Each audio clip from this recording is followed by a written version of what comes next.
আসসালামু আলাইকুম। এটা হচ্ছে ৯০ দশকের একটা আই শ্যাডোটা কাদের কাছে আছে যারা হচ্ছে 90s কিডস তাদের কাছে তারাই এই আই শ্যাডো গুলো ইউজ করেছে। আর এখনো আমি কিছু দোকানে কিছু কসমেটিক শপে আমি এখন এই আই শ্যাডো গুলো দেখতে পাই।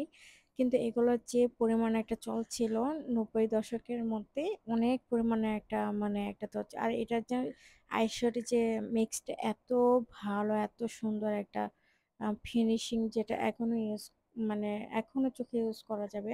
মানে এত সুন্দর একটা ফিনিশিং আমি প্রায় মেবি ২০০০ আ কততে জানি কিনছিলাম ৪-৫ এর দিকে এটা অনেক ফেমাস ছিল বাট আমার কাছে এখনো স্টিল এটা আছে।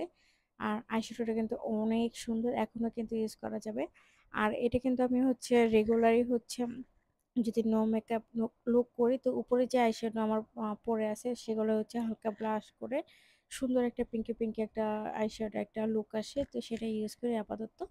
আমি চিন্তা করছি এটাকে ফেলবো না। এটাকে কটন বাড দিয়ে ইউজ করবো। আর বা এই যে আমি যে আইশ্যাডো যেটা দিয়ে আমি বের করে এখন হাতে দিলাম এভাবে ইউজ করা যাবে। বাট এটা এখনো ফিনিশিং অনেক ভালো, শক্ত হয় নাই বা জমে যায় নাই, কিচ্ছু হয় নাই। ফিনিশিং অনেক ভালো, অনেক ভালো। যারা হালকা মেকআপ করেন, নো মেকআপ লুক একটা যারা করেন, চোখের যে ন্যাচারাল একটা লুক করেন, সেম লুকের আই শ্যাডো এখানে সব কালার আছে বা যাদের কাছে আছে তারা এটা ফেলে না দিয়ে ইউজ করেন। কটন বার দিয়ে একটু করে বের করে চোখে লাগান। তার থেকে আমি বলব যে দেখেন এটার যে ফিনিশিংটা একদম ন্যাচারাল একটা শাইনিং বা একটা গোল্ড টাইপের। আমার কাছে তো আমি এটা ফেলবো না কখনোই যতদিন বাইচা আছি, আল্লাহ যতদিন বাঁচায় রাখছে।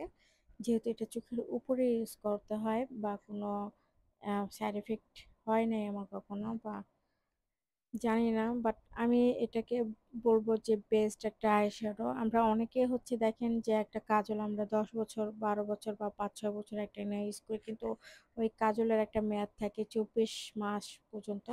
কিন্তু এটা আমরা অনেকেই করি না। আমরা অনেক কসমেটিক অনেক প্রোডাক্ট আছে যেগুলো আমরা বছরের পর বছর ইউজ করি। তো যাদের কাছে এরকম আইশ্যাডো থাকে তারা ইউজ করবেন, ফেলে দিবেন না। এটার আইশ্যাডো গুলো অনেক ভালো, অনেক ভালো।